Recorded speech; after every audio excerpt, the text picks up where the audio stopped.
नमस्कार, मैं हूं अमित पालित और आप देख रहे हैं प्रहार। अगस्त में देश के 22 स्टेट सैलाबी संकट से जूझ रहे हैं। उत्तराखंड, हिमाचल में बादल फटने से तबाही मची है।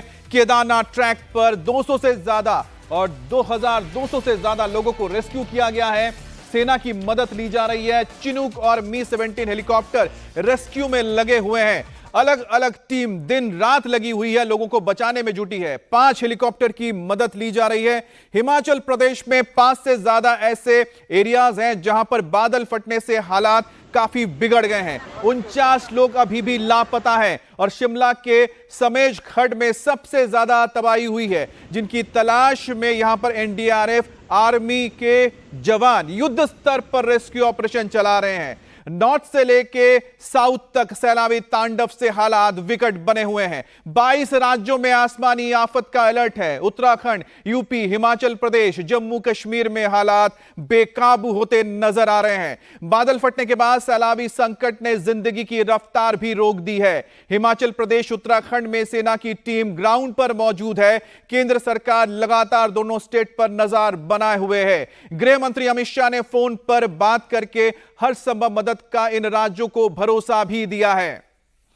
केदारनाथ में बादल फटने के बाद बड़ी संख्या में श्रद्धालु पहाड़ों के बीच फंस गए हैं। भारी बारिश के चलते हुए लैंडस्लाइड के चलते रास्ता बंद हो गया।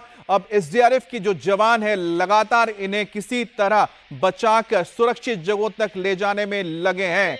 और जो एसडीआरएफ के जवान हैं, आप देख सकते हैं कि अपनी जान जोखिम में डालकर इस वक्त वो लोगों को बचा रहे हैं। केदारनाथ यात्रा मार्ग पर फंसे यात्रियों को रेस्क्यू करने के लिए एसडीआरएफ उत्तराखंड के जवानों ने मुनकटिया क्षेत्र से 450 यात्रियों को सकुशल बाहर भी निकाला है। अब तक 2200 से ज्यादा यात्रियों को बचाकर सुरक्षित जगहों तक पहुंचाया गया है। रेस्क्यू ऑपरेशन देर रात तक चलता रहा। 5 हेलीकॉप्टर की मदद से लोगों को सुरक्षित जगहों तक ले जाया गया। इंडिया टीवी की टीम ग्राउंड पर मौजूद है। संजय शाह की यह एक्सक्लूसिव रिपोर्ट देखिए। देख सकते हैं कि ये हेलीकॉप्टर इस वक्त सोनप्रयाग से लाया जा रहा है। जो लोग वहां पर फंसे हुए हैं उन सभी लोगों को इसी तरह से रेस्क्यू करके हेलीकॉप्टर के जरिए 5-5, 6-6 लोगों को लगातार लाया जा रहा है। कई हेलीकॉप्टर्स इस काम में लगाए गए हैं ताकि जो लोग भी यात्री फंसे हुए हैं उन सभी लोगों को जल्द से जल्द रेस्क्यू करके सुरक्षित स्थानों पर पहुंचाया जा सके। चूंकि आज भी अलर्ट है इस इलाके में भारी बारिश का और बीती रात भी यहाँ पर बारिश हुई है, जिसकी वजह से इस आशंका से कोई इनकार नहीं किया जा सकता है कि दोबारा इस इलाके में लैंडस्लाइड हो जाए। इसी आशंका को देखते हुए लगातार जो लोग फंसे हुए हैं सभी लोगों को यहाँ से रेस्क्यू करके जल्द से जल्द बाहर निकालने की कोशिश की जा रही है। आपके साथ हाँ जी हाँ कोई लोग और फंसे हुए हाँ हैं? नहीं, हमारे लोग जो थे वे निकल गए। कौन कौन लोग फंसे हुए हैं? सर हम अपने फ्रेंड्स के साथ आए थे। बहुत मुश्किल से हमने हमारा जितना भी सामान था वहीं छोड़ दिया और हम 2 जने हम बहुत मुश्किल। दूसरा हेलीकॉप्टर आप देख सकते हैं कि बहुत कम समय में ही दूसरा हेलीकॉप्टर भी यहाँ पर आ गया है और इसी तरीके से फ्रीक्वेंटली जल्द से जल्द लोगों को जो लोग वहां फंसे हुए हैं, चूंकि अभी भी हजारों की संख्या में लोगों को फंसे होने की आशंका है, जिन सभी लोगों को चूंकि सभी लोग कहीं ना कहीं दूर दराज इलाके से केदारनाथ धाम यात्रा पर आए हुए थे, 4 धाम यात्रा पर आए हुए थे और 4 धाम यात्रा केदारनाथ को जो यात्रा मार्ग है उसी पे पुल टूट जाने की वजह से सभी लोग फंसे हुए हैं। आपके साथ के कौन कौन लोग फंसे हुए हैं? सर हमारे 4 जन हमारे सारे दोस्त हैं सर। अब रेस्क्यू टीम लगी पड़ी है, हम तो आगे नीचे, बाकी अभी हमारे 3 दोस्त और फंसे पड़े वहाँ पे। सारा सामान हम अपने बेस कैंप पे छोड़ कर आ गए थे सर। जी। कब लाया गया आपको? सर कल शाम को लाया गया है और अभी तो टीम लगी पड़ी है। अभी हम दोस्त का इंतजार कर रहे हैं, रात से ऐसे ही बैठे हुए हैं सर, इंतजार करें क्या पता आ जाए इसी हेलीकॉप्टर में आ जाए। हमें सर अभी हेलीकॉप्टर के द्वारा रेस्क्यू किया गया और प्रशासन की इतनी शानदार व्यवस्था रही। लोग अभी आए हैं? हाँ अभी आए, आज में अभी उतर के नीचे आए और प्रशासन की इतनी शानदार व्यवस्था रही। उन्होंने रात को टेंट, खाने पीने की व्यवस्था, और हमारे जो 2 लोग अभी फंसे हुए हैं उन्होंने कहा कि आप इंतजार करिए, हम उनका भी रेस्क्यू करके आपको पूरी टीम के साथ भेजेंगे। हेलीपैड पे कितने लोग अभी हैं जो आपने देखा वहाँ पर? टोटल जो संख्या थी लगभग सर वो 1000-2000 के बीच थी। मतलब जो अभी भी 500-700 लोग हेलीपैड पे ऑन स्पॉट हैं। और इतनी जल्दी उत्तराखंड सरकार ने तत्परता दिखाई कि मतलब एयरफोर्स का भी विमान लगाया गया। अब बाबा केदारनाथ से एयरफोर्स यात्रियों को शिफ्ट कर रहा है और हेलीकॉप्टर जो है वो यहाँ से बीच से वो शिफ्ट कर रहा है। और उत्तराखंड के सोनप्रयाग में लैंडस्लाइड की डरावनी तस्वीर सामने आई है। यहां लैंडस्लाइड होने से पूरी सड़क क्षतिग्रस्त हो गई। लैंडस्लाइड का वीडियो आप देख सकते हैं, कैसे बड़ी बड़ी चट्टानें पहाड़ों से टूटकर नीचे आ रही हैं। यहां ब्रिज बह चुका है, रेस्क्यू टीम फंसे लोगों को निकालने में लगी है। लैंडस्लाइड अभी भी वहां पर हो रहा है, जिससे ग्राउंड ऑपरेशन में काफी दिक्कतें आ रही हैं। और यही एक खतरा है पहाड़ी इलाकों में, जब बारिश होती है, ऐसे में जब लैंडस्लाइड शुरू होता है तो किसी भी वक्त अचानक ही चट्टानें खिसकने लगती हैं।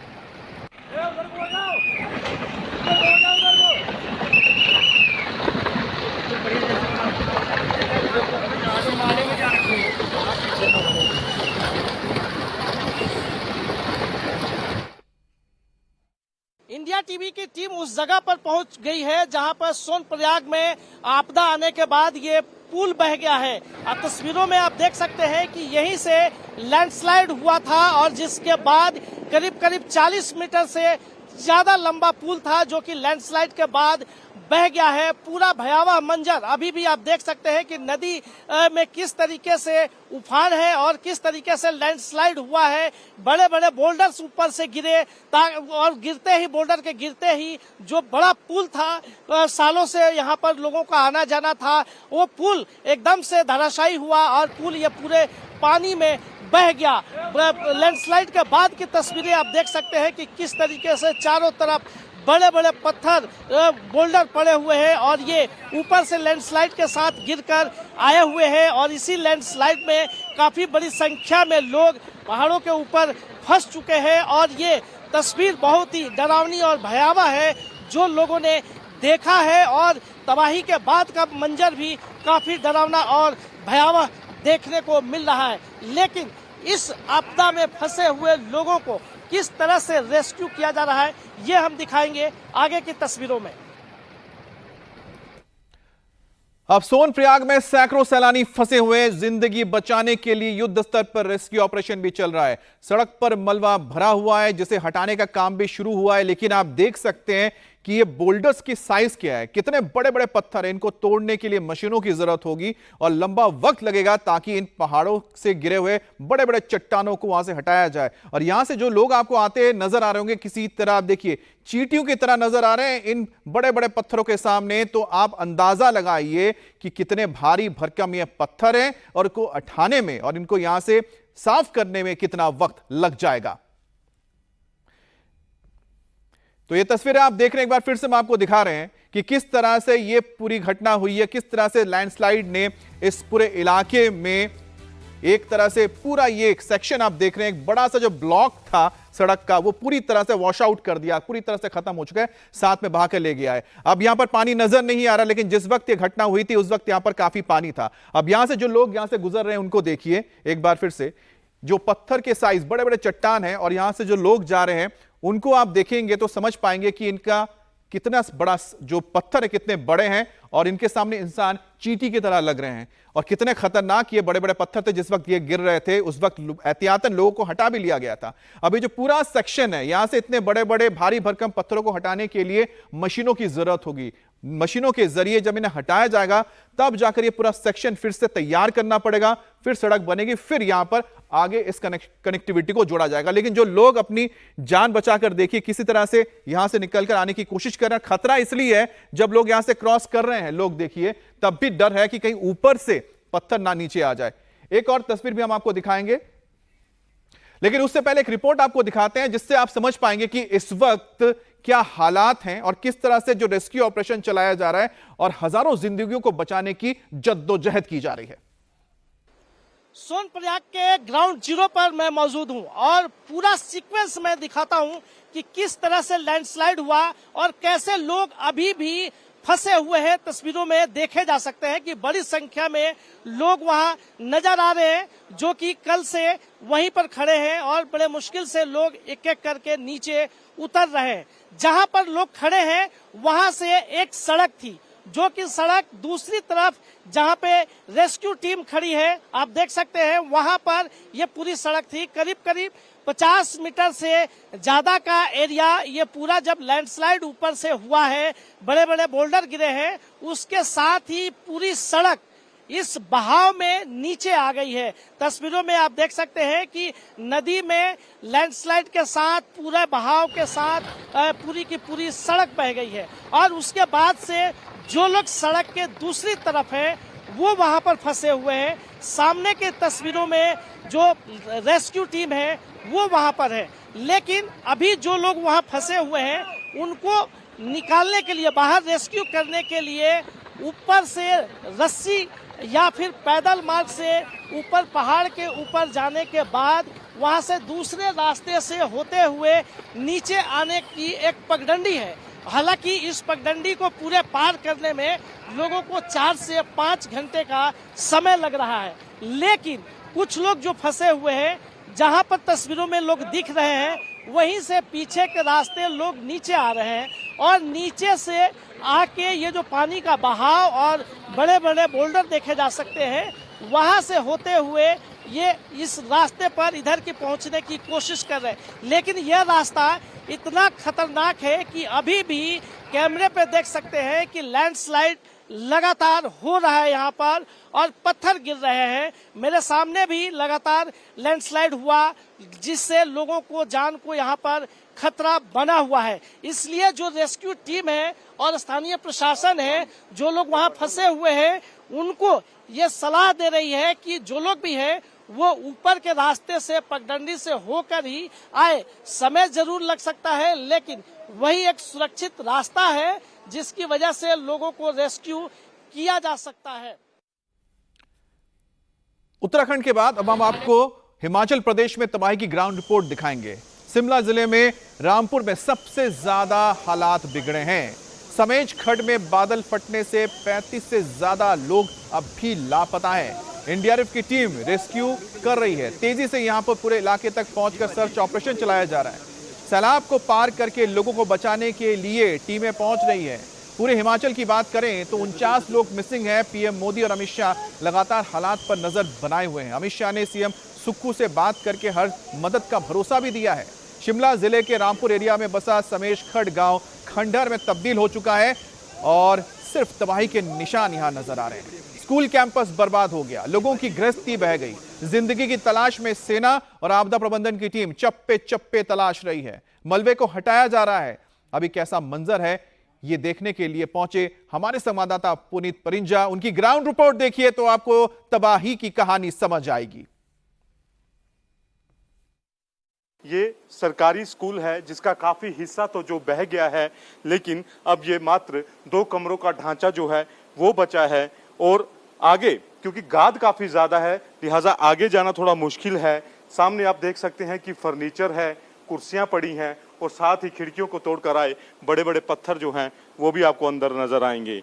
एक तस्वीर यहाँ पर जो नजर आती है वो इस ट्रॉफी की तस्वीर है जो मैं आपको दिखाने की कोशिश यहाँ पर करता हूँ। ये शायद zonal level under 19 girls minor games का टूर्नामेंट था 2023 का और ये विनर है बैडमिंटन की। ये ट्रॉफी जो है वो इस समय यहाँ पर आपको दिख रही है। ये ज़्यादा हैं वही यहाँ पर बची हैं, बाकी सब स्कूल जो है वो खंडर में तब्दील हो चुका है। छत से पंखे गायब हैं, इधर उधर जहाँ तहाँ मलबा पड़ा है, टूटे फूटी टीन्स यहाँ पर आ गई हैं और इसके पीछे काफ़ी ज़्यादा बड़ा ग्राउंड होता था तो अब वो जो ग्राउंड है वो नदी में तब्दील हो चुका है। साथ में ये कार आपको नज़र आएगी, ये कार आप देख रहे हैं एनडीआरएफ के जवान यहाँ पर लगातार छानबीन कर रहे हैं, बचाव कार्य उनके द्वारा किया जा रहा है। ये तस्वीर इस वक्त आपके सामने है कि हालत जो है ये पानी के बहाव इतना ज़्यादा था कि खिलौने की भांति जो कार है वो यहाँ पर आकर रुक गई है और जहाँ तहाँ तबाही का मंजर जो है वो नज़र आ रहा है। तो ये तस्वीर जो है इस वक्त आप देख रहे हैं और इसकी दूसरी तरफ मैं दिखाऊं तो ये देख सकते हैं आप कि इस बिल्डिंग के साथ जो है ये बड़े बड़े पत्थर हैं, ये पत्थर जो नदी के साथ बहकर आए थे उसके चलते पूरा स्कूल जो है वो क्षतिग्रस्त हुआ है। और यहाँ पर पहले प्लेग्राउंड होता था, बैडमिंटन की ट्रॉफी मैंने आपको दिखाई तो कहते हैं कि यहाँ पर बैडमिंटन का ही ग्राउंड हुआ करता था जो कि सब अब नदी और ये नाले के रूप में तब्दील हो चुका है और बचे हैं तो यहाँ पर बड़े बड़े पत्थर बचे हैं जो शायद ये स्कूल जो है उसको रोक पाने में, ये इमारत उनको रोक पाने में थोड़ी सक्षम थी, लिहाजा बाकी तो पूरा स्कूल ही बह गया है। अब शिमला के रामपुर एरिया में क्लाउड बस्ट ने भारी तबाही मचाई है। स्कूल कैंपस, स्पोर्ट्स कंपाउंड, लोगों के घर, मकान, सब कुछ जमींदोज हो गया। सैलाब के साथ आए बड़े चट्टानों के हमले से पूरे इलाके में तबाही हुई है। गाड़ियां मलबे के ढेर में तब्दील हो गई हैं। लोगों के सामान बिखरे पड़े हैं। कई परिवार सड़कों पर आ गए हैं। तबाही के बाद अब जो बचा खुचा है वो समेटने की कोशिश है। प्रशासन लगातार रेस्क्यू चला रहा है। कई ऐसे परिवार थे जिन्होंने भागकर अपनी जान तो बचा ली, लेकिन उनका घर, मकान, सब कुछ इस सैलाब की भेंट चढ़ गया। एनडीआरएफ और आईटीबीपी की टीम लगातार रेस्क्यू ऑपरेशन सलेज में कर रही है। समेज के इस वक्त एक मैं आपको तस्वीर दिखाऊं तो मलबे में बहकर आई ये अलमारी यहां पर मिली है, जिसके अंदर कुछ कीमती सामान जो था वो मिला है। ये गांव के लोग हैं। आप क्या क्या चीजें मिली हैं यहाँ से इस अलमारी में? जो अलमारी में रखा था सारा सामान मिल गया, बाकी कुछ नहीं मिला। अलमारी के अंदर से ही निकाला गया, बाकी सारा दब गया और नीचे चले गया। किसका सामान था ये मेरे देवर का छोटे हरदयाल सिंह का था। उनका सामान? हाँ जी। अच्छा, क्या क्या सामान मिला है इसमें? इसमें कपड़े और थोड़े से जेवर थे। गोल्ड था? हाँ जी, सारा मिल गया? हाँ जी, वही मिले, बाकी तो दब गया। कंप्यूटर वगैरह? परिवार था वो? परिवार तो सही सलामत है। हाँ जी, सारा परिवार सही सलामत है? देवर लोग भी? हाँ जी, सब सही सलामत है। हम जैसे पता लगा ना फिर निकल गए। अच्छा, आप निकल गए थे, घर सारा खत्म हो हाँ गया? जी, घर खत्म हो गया। तो ये इनके बता रहे हैं कि देवर का जो सामान था वो है, ये आप देख सकते हैं। अब इनको गठरियों में पैक कर दिया है। कुछ कपड़े थे, ज्वेलरी थी जो बची है। ये अलमारी की हालत आप यहाँ पर देख सकते हैं। जो यहाँ पर ये आप देख सकते हैं तो अलमारी की हालत क्या हो गई है। ये तस्वीर आपके सामने है। जो प्रलय आया तो इतना ज़बरदस्त था कि किसी को बचने तक का मौका नहीं मिला और काफ़ी लोग जो थे वो इस जो पानी के अंदर जो है वो बह गए और जो बचे हैं वो अपनी अब यहाँ पर रोज़मर्रा की चीज़ें तलाश रहे हैं। इस तरह से एनडीआरएफ और आईटीबीपी की टीम जो है वो यहाँ पर लगी हुई हैं, जो लोगों की मदद कर रही हैं ताकि उनका जो सामान गुम हुआ है, जो दबा है, वो मिल जाए। अब समेश खड़ गांव के पास हाइड्रो पावर प्रोजेक्ट का काम भी चल रहा था। प्रोजेक्ट लोकेशन के पास ही ये क्लाउड बस्ट हुआ। अब ये पूरा इलाका खंडहर में तब्दील हो गया है। आर्मी की टीम ग्राउंड पर मौजूद है। एनडीआरएफ के जवान लोगों की तलाश कर रहे हैं और स्थानीय लोग डरे और सहमे हुए हैं। ये रोक बांधा है। समेज गांव में जो प्रलय आया बादल फटने के बाद, अब लोग जो हैं वो अपनी यहाँ पर जो जिंदगी बचाने में कामयाब रहे, वो अब अपने घर का खोया हुआ सामान ढूंढ रहे हैं। मैं आपको एक तस्वीर दिखाता हूँ। ये पहले अच्छा खासा बड़ा सारा मकान था और अब ये खंडहर में तब्दील हो चुका है। ये आप तस्वीर देख रहे हैं और जिस जगह मैं खड़ा हूँ यहाँ पर भी एक कमरा हुआ करता था और अब यहाँ पे कमरे का नामो निशान नहीं है। और अगर मैं बिल्कुल सीधा आपको अब तस्वीर दिखाऊं तो अब ये पूरे की पूरी नदी जो है वो बन गई है। और ठीक इस तरफ जहाँ पर ये अब आईटीबीपी के अधिकारी खड़े हैं, यहाँ पर 5 से 6 घर हुआ करते थे और अच्छे खासे घर थे जो कि 6-6 मंजिला 2-2 मंजिला घर थे, लेकिन अब उनका निशान तक नहीं बचा है। बचा है तो सिर्फ तबाही का मंजर बचा है। इस वक्त मेरे साथ इसी घर के मालिक हैं हरदयाल जी। उनसे मैं बात करता हूँ कि क्या वो मुझे बताएंगे कि क्या क्या था यहाँ पर। बताएंगे कि जिस जगह हम खड़े हैं यहाँ पर कमरा हुआ करता था? जी जी जी, मेरा नाम हरदयाल है। मतलब इस यहाँ एक मकान एक कमरा था। दो कमरे मेरे बह गए और ये देखते रहे आपकी हालत खराब। और यहाँ सामने लगभग 6 कमरे थे। अच्छा, ये हाँ जी जी जी जी। कितने घर हुआ करते थे यहाँ पे? लगभग एक मकान यहाँ था और इधर स्कूल की बिल्डिंग थी, प्राइमरी स्कूल की। सामने इनका प्ले ग्राउंड था और सामने वो देखो आप सामने भी ऐसी। और इसके खट के पार लगभग 4 इस रेंज में लगभग 4-5 मकान थे। अच्छा, सभी के सभी बह गए? जी जी। अब सबके सब जो घर थे वो अब नदी में समा गए हैं, नदी का रूप ले लिया। जी जी जी। सामने ये स्कूल का प्राइमरी ब्लॉक हुआ करता था और उसका ग्राउंड था और ठीक इस तरफ 5 से 6 घर थे जहाँ पर अब अधिकारी खड़े हैं। ये 5 से 6 घर थे, लेकिन अब ऐसा लगता है छोटी सी एक नाला था जो कि अब बड़ा नदी का रूप जिसने ले लिया है। कोई सोच भी नहीं सकता था कि इतनी बड़ी तबाही उन्हें देखने को मिलेगी।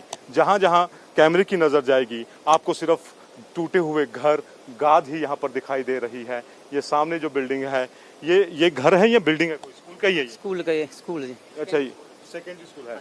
ये सामने जो आप देख रहे हैं ये सेकेंडरी स्कूल की बिल्डिंग है जो शायद साइड में थी इसलिए बच गई, क्योंकि जब प्रवाह आया तो वो इसको काटते हुए एक तरफ से निकल गया। तो जाहिर तौर पर यहाँ पर हर जगह तबाही के इसी तरह के निशान देखने को मिल रहे हैं।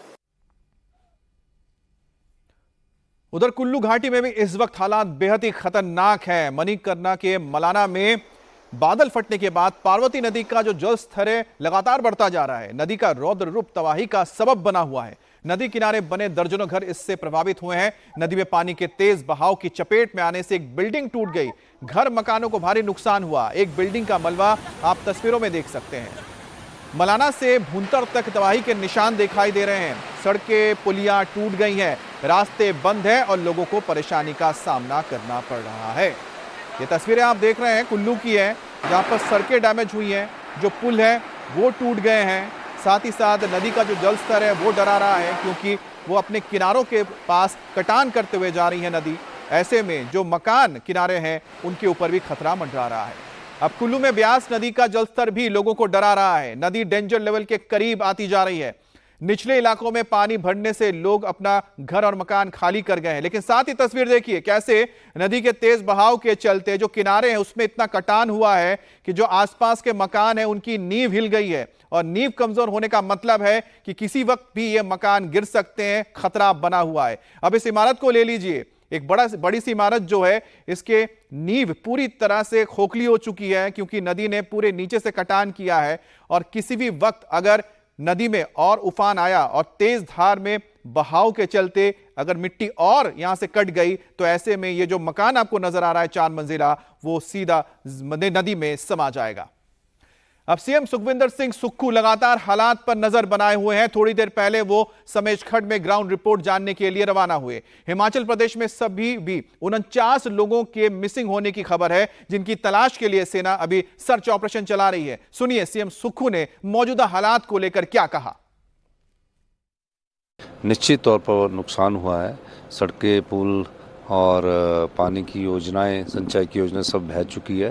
लेकिन इन सब से भी बढ़कर जो जीवन लीला जिन साथियों की जो समाप्त हुई है और हमें छोड़कर चले गए हैं, उनकी डेड बॉडीज़ को निकालने का कार्य तभी किया जा सकता है जब धूप निकलती है। और एनडीआरएफ की टीमें भी है, सेना की टीम भी लगी हुई है, पुलिस की टीम भी लगी हुई है। और अभी 49 के करीब मिसिंग है, पर और भी कुछ सूचनाएं आई है। लेकिन भगवान का शुक्र है कि पिछली रात से कोई क्लाउड बस्ट नहीं हुआ है और आज थोड़ा सा मौसम खुला है, तो और युद्ध स्तर पर हम इस कार्य को कर रहे हैं।